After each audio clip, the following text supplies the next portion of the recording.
What if I told you that the difference between where you are and where you want to be isn't some massive transformation? It's not a complete life overhaul. It's not radical discipline or perfect willpower. It's 7 small habits. Habits so tiny they seem almost insignificant.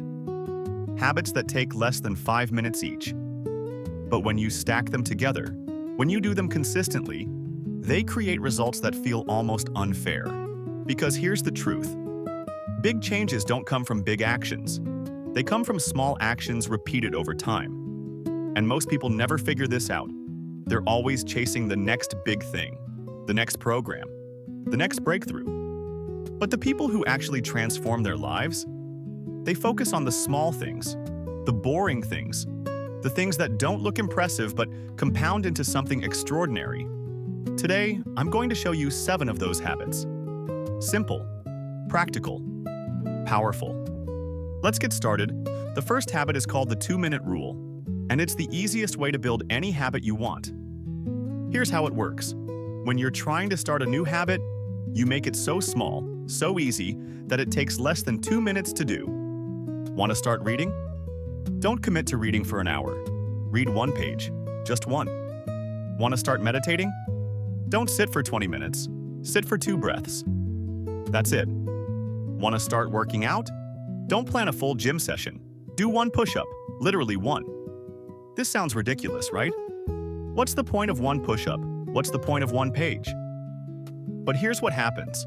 When you lower the barrier that much, you can't say no. It's too easy. And once you start, you keep going. 1 push-up becomes 5.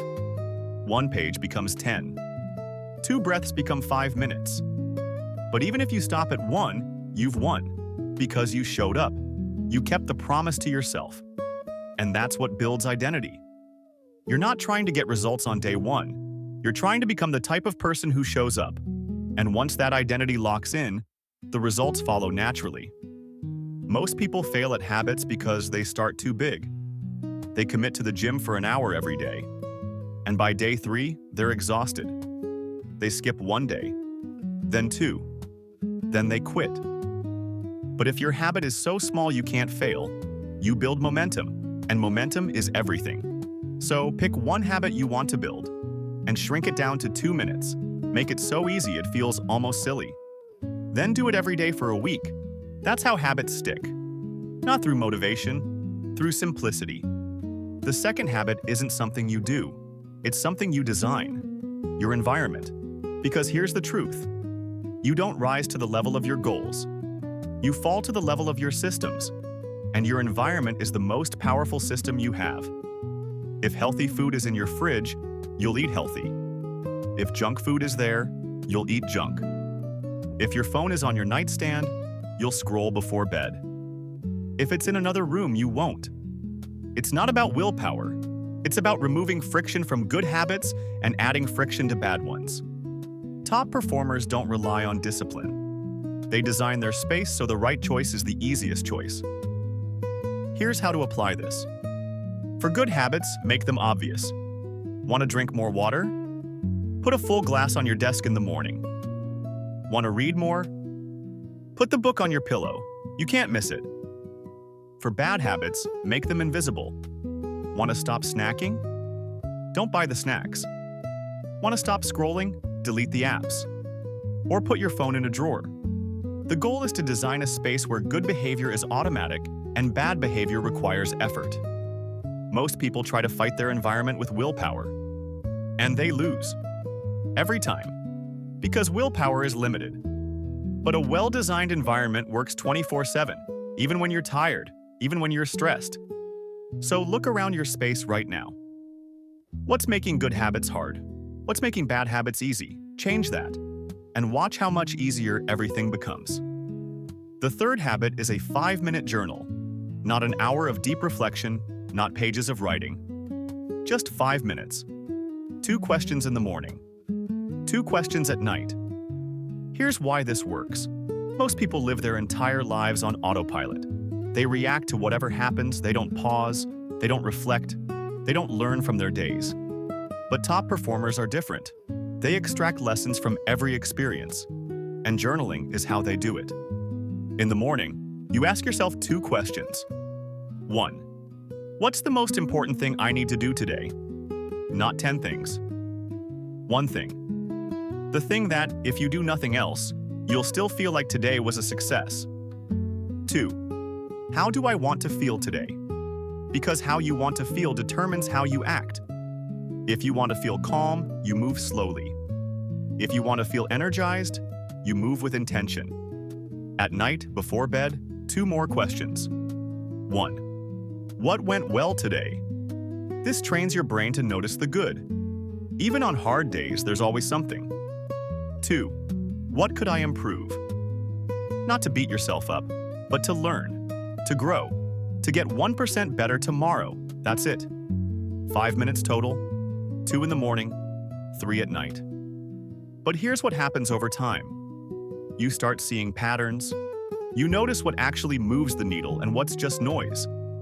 You stop repeating the same mistakes. You become more intentional. And intention is the difference between drifting through life and designing it. You don't need a fancy journal. A blank notebook works. The format doesn't matter. The consistency does. 5 minutes a day. Every day. That's the habit. The 4th habit is 1 hour every day with no phone. Not on silent, not in your pocket. Completely away from you. This is one of the hardest habits to build. But it's also one of the most transformative. Because your phone isn't just a tool anymore, it's an attention hijacker. Every notification, every buzz, every red dot pulls you out of the present moment. And over time, you lose the ability to focus deeply, to think clearly, to just be. Studies show the average person checks their phone over 100 times a day.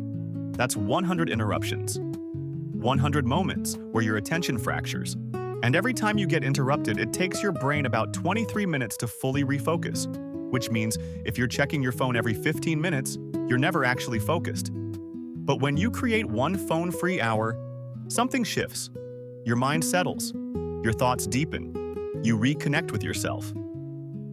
This doesn't have to be the same hour every day. Just 1 hour where your phone is in another room, out of sight, out of reach. Use that hour for something meaningful. Read, walk, write, sit in silence. Have a real conversation. Create something. At first, you'll feel anxious, like you're missing something. That's the addiction talking. But push through. After a few days, that hour becomes the best hour of your day, because it's the only hour where you're fully present. Fully yours. Start with 1 hour. If that feels impossible, start with 30 minutes. But make it non-negotiable. Protect it like your most important meeting. Because it is. The 5th habit is gratitude. And I know this sounds cliché. Everyone talks about gratitude, but most people do it wrong. They think gratitude is about listing things. I'm grateful for my family. I'm grateful for my health. I'm grateful for my job. But that's not gratitude. That's obligation.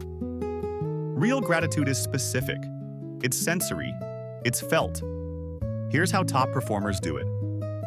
Once a day, usually in the morning, they think of 1 specific moment from yesterday that made them feel good. Just 1. Not, I'm grateful for my friend. But I'm grateful for the moment yesterday when my friend texted me out of nowhere just to check in. It made me feel seen. Not, I'm grateful for my health. But I'm grateful that I could walk up the stairs this morning without getting tired.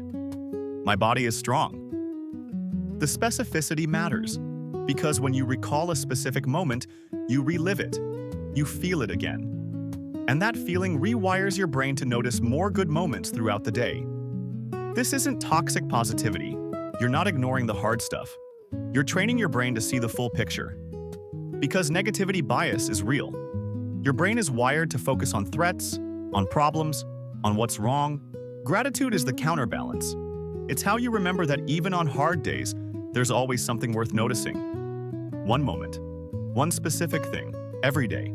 That's the habit. And over time, you'll notice your baseline mood shifts. Not because your life changed, because your focus did. The 6th habit is single tasking.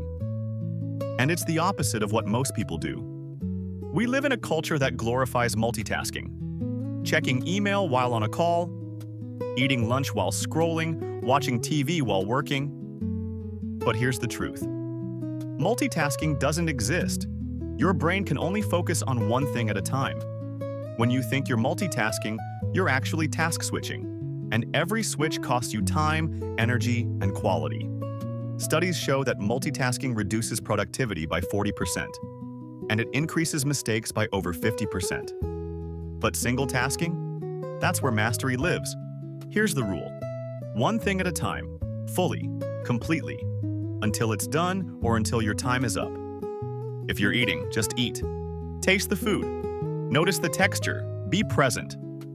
If you're working, close all tabs except the one you need. Turn off notifications. One task, full attention. If you're talking to someone, put your phone down, look at them, listen. Really listen. This sounds simple, but it's incredibly hard because we're addicted to distraction. We're addicted to the dopamine hit of checking something new. But when you practice single tasking, 3 things happen. 1. You get more done in less time because you're not wasting energy switching.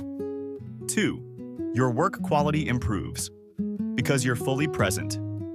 3. You feel less stressed because you're not juggling 10 things in your mind at once. Start small.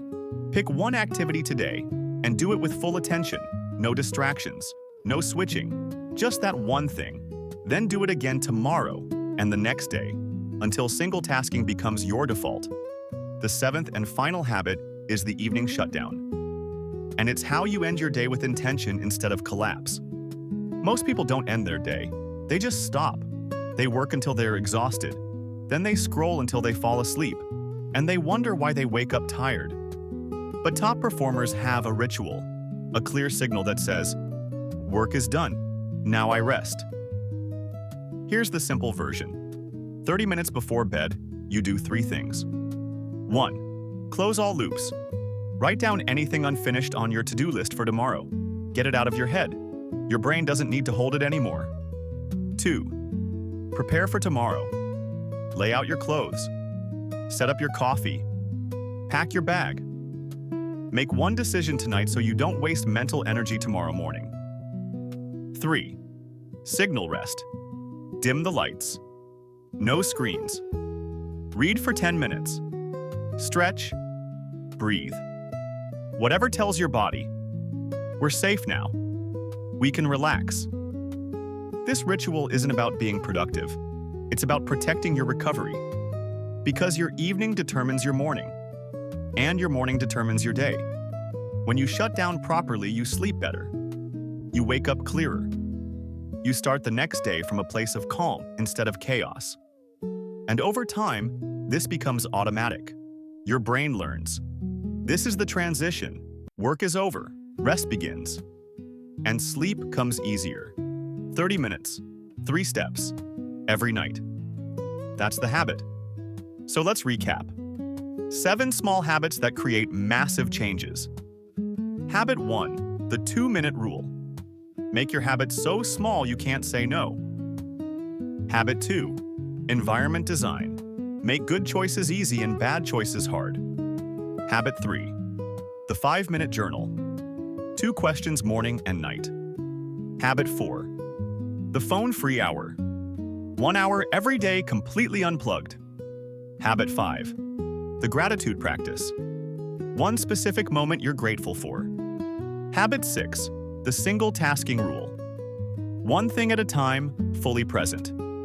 Habit 7, the evening shutdown. Close loops, prepare, and signal rest. You don't need to do all 7 tomorrow. Pick one, just one, the one that resonates most. Do it for a week, then add another.